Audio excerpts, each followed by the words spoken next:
What's going on, YouTube? And welcome back here to another day in the MC Parks one-to-one recreation of Walt Disney World in Minecraft. Today we're going to be taking a look at a very, very classic attraction, a Disney MGM Studios classic RockN Rollercoaster. Now this attraction will be closing next year, and that's part of the reason that we're making today's video. We want to highlight and have documentation of this attraction. So we're going to be touring RockN Rollercoaster starring Aerosmith. Now RockN Rollercoaster is an attraction that, you have to remember during the early days of Disney's MGM Studios, these attractions were never really supposed to be in this park. This area was always meant to be kind of the MGM Studios, right? Like there was a lot of studio theming in this park, and there just wasn't enough capacity in this park. So Disney decided to add, in the 90s, they decided to add Sunset Boulevard, which made a lot of sense. You talk about just this entire street here, obviously at the end of it featuring the Tower of Terror and RockN Rollercoaster, and this duo has been together for a long time. This opened in July 29th of 1999. This is quite an old attraction at this point, and in 2025 it will be 26 years old, this attraction. So this attraction just hit 25 years, which is crazy to think that this attraction has been here for that long. And like I said, Michael Eisner wanted to add more thrilling attractions, more of the adolescent demographic, and you have to remember the timing here as well. Disney was trying to get more of that audience, pulling that audience of teens and young adults, and kind of separating from just being a kids resort. They wanted to tap into that teenager demographic.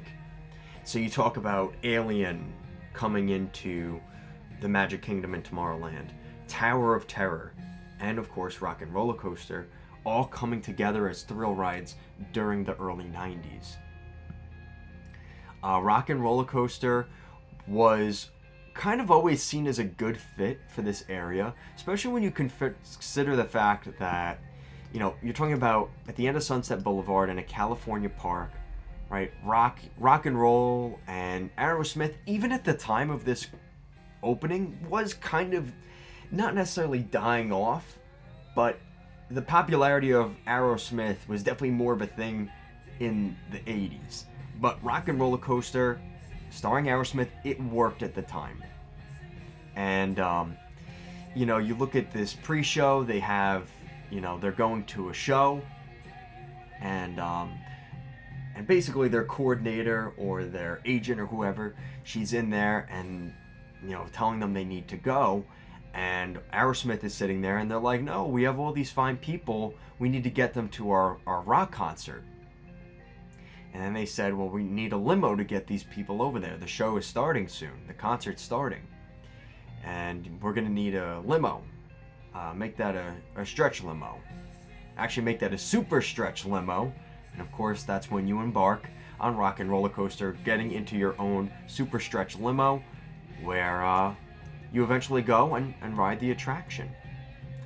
The theming of this is pretty good. I think a lot of people wish there was a little bit more to the queue. The queue itself is actually pretty solid. I think there's obviously the Disney difference where maybe this is lacking a little more in that category. I mean, this is pretty cool. You consider it's the backstage of a set, right? Which obviously fit the theme of MGM Studios at the time. So this did work in that sense. And when you consider what Disney was trying to do with that demographic, this attraction did work for a lot of different reasons.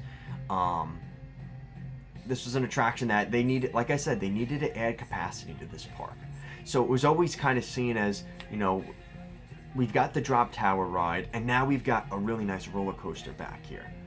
It was always a good move for Disney to do that. And as much as, this was the thing too with Michael Eisner, that even though this attraction is pretty much just a Vekoma like inverse, like of a coma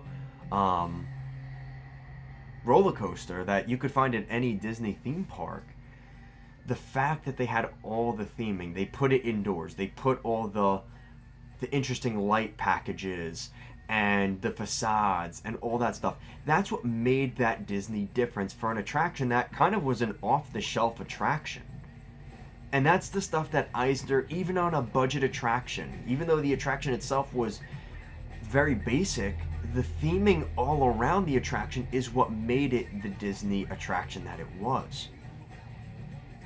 Now, it's definitely going to be interesting to see what they do with the Muppets aspect of this, because now you've got digital technology. You consider what they did with Guardians of the Galaxy Cosmic Rewind. There's a lot they can do with this attraction. There's no shortage of like different things they could add here to make this plus and to really add to what this attraction can be.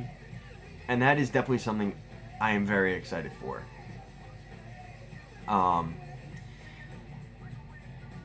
This attraction has a lot of issues with it, though, especially here in the brake run at the end. I actually know the last time I went to Disney World, there was issues with the brake run at the end.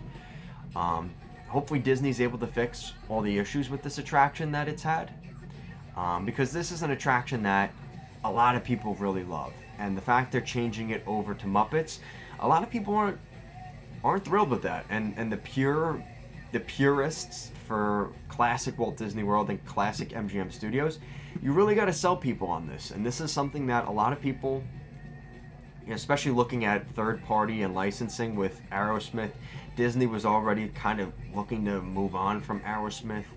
So you knew something was going to happen to this attraction soon.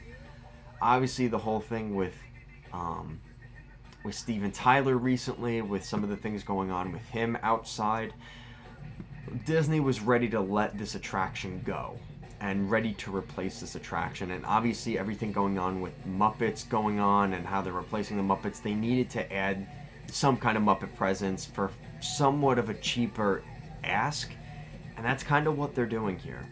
So it's going to be a shame that after 26 years, RockN Rollercoaster will be shutting its doors in 2025, but I have had plenty of really good rides on this attraction. I'm happy with it. I'm happy that they're going to be replacing it with Muppets, but there's definitely a part of me that loves that rock and roll aspect of RockN Rollercoaster with Aerosmith. It was a good marriage for the time that it was here, and it is definitely going to be missed. It's a bittersweet taste in my mouth, but I'm really glad that it has been here as long as it has been. So let me know what you guys think in the comments down below. What do you think about RockN Rollercoaster? Are you happy that it's closing? Are you happy that the Muppets are coming in? Are you more disappointed we didn't get some kind of Cars overlay or a Powerline Max overlay? Let me know what you guys think down below. As always, thank you so much for watching, and I'll see you guys again next time.